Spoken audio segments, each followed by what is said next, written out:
Ya está con nosotros, como siempre, Alberto Arceo. Usted lo conoce, licenciado en Historia del Arte, maestro en Arquitectura, curador y amigo. Mi querido Albert, ¿cómo amaneces? Bien. ¿Todo bien? Buenos días, sí. Buenos días a todos. Muchísimas gracias por estar aquí como siempre, que es una de las secciones que más esperamos siempre, porque nos da muchísimo gusto verte y escucharte. Gracias. Teníamos pendiente hablar de Adela Isaac, que ya no nos dio tiempo la semana pasada, y estabas proponiendo, que me pareció muy interesante, Teresa Loret de Mola. Así es. Estábamos hablando, pues, de artistas yucatecos. Sí. Y estamos hablando de mujeres artistas que desde la década de los 80s y los 90s irrumpieron en la escena del arte local con fuerza, porque hemos dicho que antes como que no habían tantas mujeres, no se visibilizaba mucho la producción, y que a partir de esa década pues vemos una serie de producciones interesantes y visibilizadas, ¿no? Y bueno, estas dos artistas definitivamente son también clave de estas... ¿Ambas viven? Sí, ambas viven. Supongo que nos escucharán en algún momento, si no están en este momento luego. Y podemos empezar con Adela Isaac, que quedó pendiente. Y bueno, ella es una artista que más o menos empieza a experimentar la pintura tomando ciertos talleres con artistas como Alonso Gutiérrez, por ejemplo, un artista que también la gente escuchará y identificarán varios a Alonso, que es un artista que pues daba talleres, que de alguna manera movía un poco la escena local, y muchos de los artistas tomaron talleres con él. Regresaba de Europa, él trajo también un proyecto de abstracción, ¿no? Lo conocemos mucho por hacer paisajes, pero también trajo, cuando recién regresó de Francia, todo un proyecto abstracto. Y Adela es, junto con otros artistas, pues es este grupo que se conforma, que empieza a experimentar en la abstracción. Y Adela tiene una manera muy peculiar de hacer pintura abstracta, ¿no?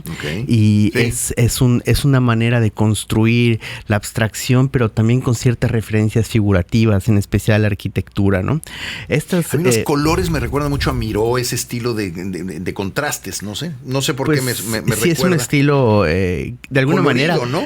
Tiene ciertos tintes surrealistas. Joan Miró es un surrealismo que tiende a la abstracción, es decir, es un lenguaje ahí un poco onírico, pero que tiene lenguajes abstractos. Y definitivamente estamos hablando un poco de la obra de Adela cuando hablamos de lo onírico y de lo abstracto, ¿no? Es esta construcción orgánica, ¿no? Cuando vemos, por ejemplo, a otros artistas abstractos muy geométricos, quizás. Exacto, ¿no? muy ángulos-rectos, ¿no? En cambio, Adela es una abstracción que hace referencia a la figura humana, por ejemplo, ¿no? O a la arquitectura, o a la vegetación, o no sé, a otros elementos visuales, ¿no? Como lo que estamos viendo ahorita. Estas pinturas que estamos viendo se llaman Memoria Circular. Es una exposición que hizo hace ya algunos años, y bueno, hay ciertos elementos que se repiten en la obra también de manera abstracta en la obra de Adela, como por ejemplo la dualidad. Siempre vemos la presencia de dos elementos, que probablemente sea el femenino y el masculino,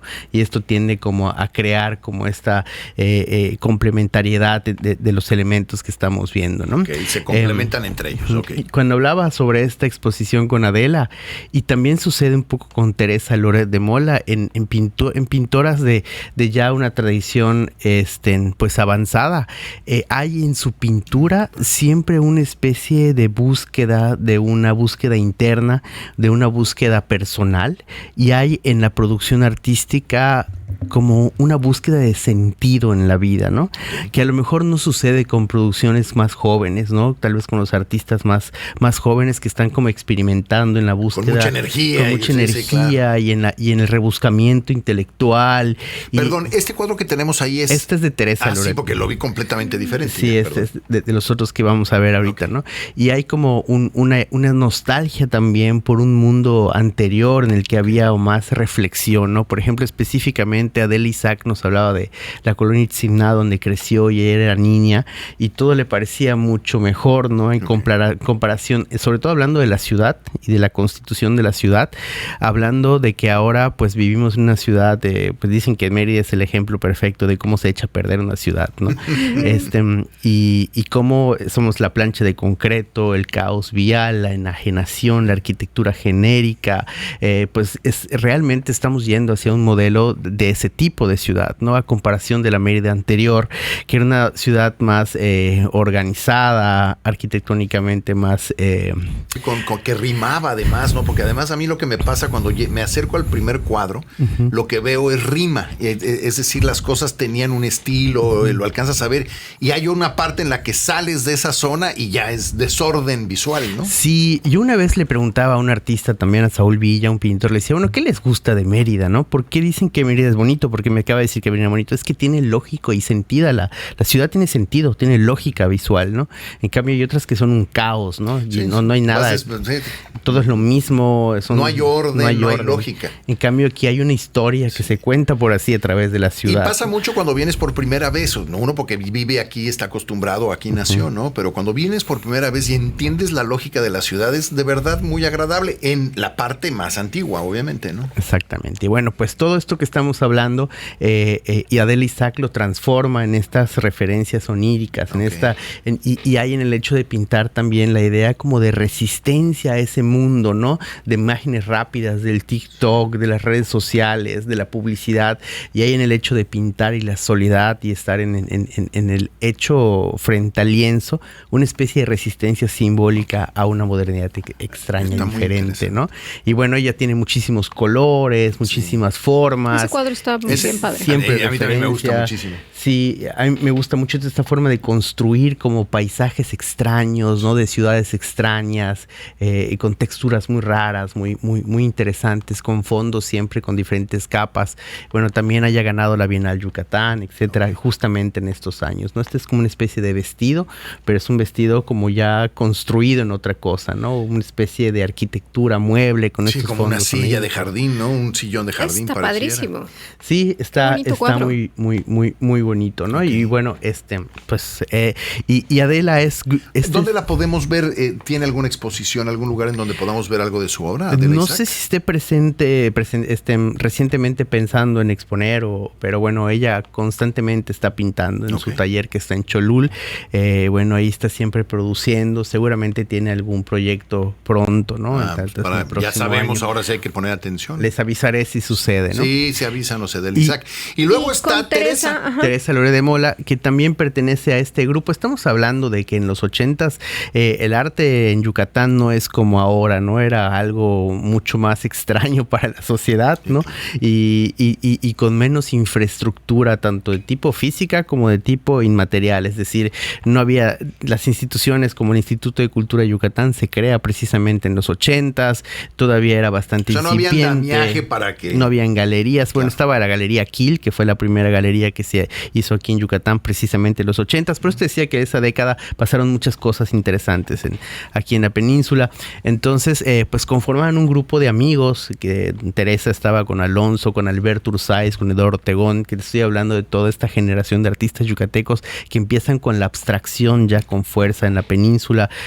A lo mejor valdría la pena hablar de ellos también, ¿no? Claro. De este grupo de arquitectos de la Universidad de la UADY, pero que también pintaban, como Manuel González, y que de alguna manera es la camada que con fuerza empieza a llevar la abstracción a un nivel diferente. Gabriel Ramírez, de quien hablamos y falleció recientemente, es una pieza clave de todo este grupo que empieza a producir algo.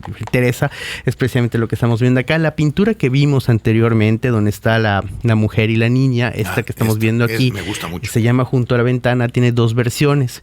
Una pertenece al acervo Yucatán, porque ganó la Bienal Yucatán esta pintura, y la otra está en el Museo José Luis Cuevas, que son bastante similares. Es una referencia de alguna manera a la maternidad. De alguna manera tenemos ahí a una persona que no es Teresa, pero bueno, tenemos a la niña que sí es Sara. Es un retrato de Sara, la hija de Teresa. La hija de Teresa Loret, ¿no? Y tenemos pues este espacio más íntimo. Sí. Acuérdense que también estamos repensando la maternidad, ¿no? Estamos repensando la posición de la mujer en los 80s en una sociedad sumamente cerrada de alguna manera, ¿no? La yucateca es bastante conservadora, ¿no? Incluso pues hay historias de quien hablamos de Socorro Chablé, ¿se acuerdan la semana pasada?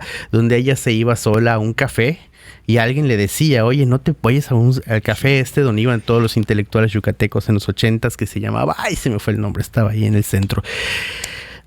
Bueno, Oye, ahí ¿te iban acuerdas? todos los pintores a tomar café y a platicar, ¿no? Entonces Y ella iba sola. Y ella iba sola y se ponía a leer un libro, y entonces se le acercaban sus amigas yucatecas. ¿No Le es el decías, Café La Habana? no. Le decían, no hagas eso, Socorro. ¿Cómo Sol? ¿Te ves mal? Te ves súper mal, ¿no? Te estás haciendo una pésima reputación por leer un libro sola en el café. Que yo no logro entender Bueno, la mentalidad. este de es esa época, pero el escenario Sí, donde claro. este grupo de pintoras empiezan a... sobreviven, porque además no es fácil, ¿no? Y además era un mundo cooptado por hombres, Sí, ¿no? claro. Donde pues se discutía con alcohol. Entonces tenías que ser parte de la De la juerga al estilo. Exactamente, Sí, claro, ¿no? Entonces, claro. de alguna manera, pues eso juega también con las maternidades. También Adela Isaac es mamá, es mamá de Isaac Zambra, el artista visual y arquitecto y cineasta, ¿no? Okay. Bueno, entonces eso tiene que ver con la intimidad y con la maternidad, ¿no? Entonces es una pintura muy fuerte de colores muy... Sí, me gusta. Y eso es la otra forma en que se rompen los 80s en Yucatán, porque habíamos hablado de una tradición regionalista, ¿no? De muy realista, de enaltecer la cultura maya, sí. de todos los rasgos yucatecos, Del Ipil. ese regionalismo yucateco, el dios maya, ese era como lo que... Y entonces, de alguna manera, la abstracción de este grupo que te comento, y por otro lado, una serie de pintores que empiezan a hacer figuración, pero de una manera mucho más expresiva y no realista, y no siguiendo las reglas del antropometrismo, de que todo tiene que medir perfecto, ¿no? Sino una pintura más libre, expresiva, llena de color, y donde el cuerpo humano se desfiguraba para lograr mayor expresividad, ¿no? Okay. A este grupo pertenece a Teresa Lore de Mola en este momento, junto con otros artistas como Gildo González, Óscar Ortiz, David Sierra, Daniel Rosell, un artistazo también, que es una figuración distinta. Entonces vemos cómo en Yucatán se empiezan a formar estas dos corrientes artísticas. Fíjate, me llama mucho la atención cómo surge algo nuevo, vibrante, libre, a partir de que dejan atrás el típico, lo de siempre, ¿no? De estarse autopintando, ¿no? Sí. Exactamente, ya además una forma muy romantizada de presentar lo maya, ¿no? Ya era como el estereotipo que se repetía infinitamente, la misma imagen, ¿no? Y bueno, estos grupos tenían pues la frescura. ¿Fueron bien recibidos el de repente empezar a pintar así? Por supuesto que no, o sea, sí, claro. No había mercado de arte, ¿no? Si ahora el mercado de arte en Mérida es bastante debatible, en tanto algo sistematizado y constante, en ese tiempo pues no existía el mercado, y eso es interesante porque no regía la producción artística el mercado. El dinero. Okay. No se producía lo que se vendía, se producía lo que se quería. Exacto. Porque por ejemplo en Ciudad de México, donde sí existe un mercado, pues muchos artistas terminan haciendo producciones que saben que se van a vender. Exactamente, claro. Las galerías importantes inducen de alguna manera a cierto tipo de producción. Y debe cambiar el arte por ese simple hecho, ¿no? Sí, por supuesto. Exactamente. Se forman tendencias que podemos muy claramente ver en las ferias de arte como Art Basel o Arco o Sonamaco, o estas grandes Artbo en Bogotá, Artba en Argentina o en Shanghái. En las ferias de repente hay ciertas tendencias porque la gente está comprando cierto tipo de arte o cierto artista, o de repente se pone de moda, no sé, artistas jóvenes africanos, ¿no? Por esta cosa como de la corrección política, de coleccionar a la otredad. Entonces se ponen de moda, entonces todos los artistas africanos atiborran las galerías más importantes del mundo. Con producto del estilo para vender, ¿no? Exactamente. Claro. Entonces, qué interesante, porque entonces tenían la libertad de no estar obligadas y obligados a vender. Sí, y también había otra cosa interesante en Yucatán. Normalmente un artista cuando produce de manera seria y profunda, pues tiene una noción muy clara de lo que significa el pasado en términos del arte, o sea, conoce de historia del arte.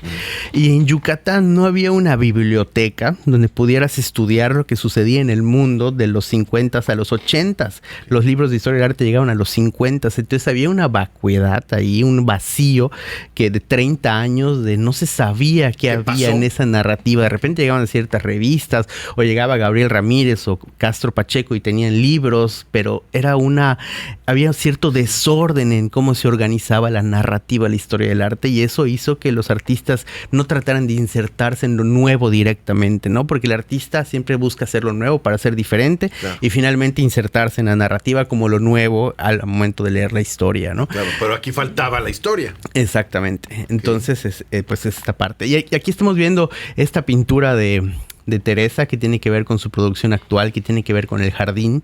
También como Adela, Teresa tiene en la búsqueda artística y en la producción artística hay una especie de búsqueda de la belleza. La belleza nos salvará, creo que se llama este cuadro, y que tiene que ver con ese jardín, como lo decía Epicurio, que es una referencia para Teresa Loret de Mola, que es ese lugar bello donde nosotros acudimos y encontramos la belleza ordenada del mundo y encontramos un espacio para ser feliz, dispersión, y tenemos que encontrar ahí los frutos y las semillas de la propia felicidad, ¿no?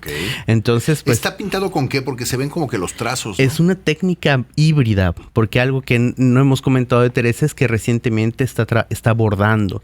Entonces, al momento de hacer sus cuadros, mezcla la pintura, el óleo con bordar, con el hilo. Entonces crea unos cuadros mucho más expresivos. ¿Este es uno de esos? Pareciera estar hecho al pastel, ¿no? Pero sí, porque veo trazos así medio diferentes, pues. Exactamente, expresivos.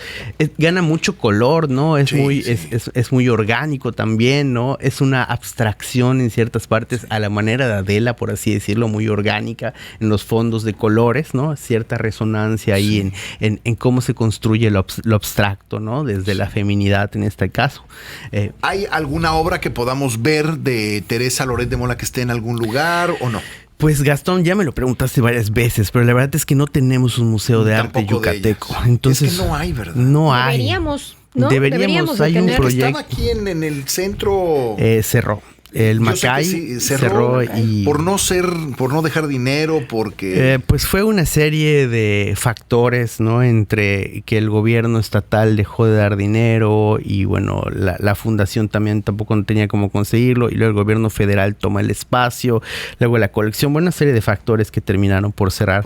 Algo muy importante simbólicamente para la ciudad. Ahora no tenemos un museo de arte contemporáneo, no tenemos un espacio de donde se cuente la historia. Los gobiernos tienen que meterle a eso porque no es rentable, o sí es rentable. Construir un museo políticamente siempre es rentable, porque de alguna manera es una gran obra y una especie de legado que se deja. Los políticos suelen cometer el error. Pero económicamente.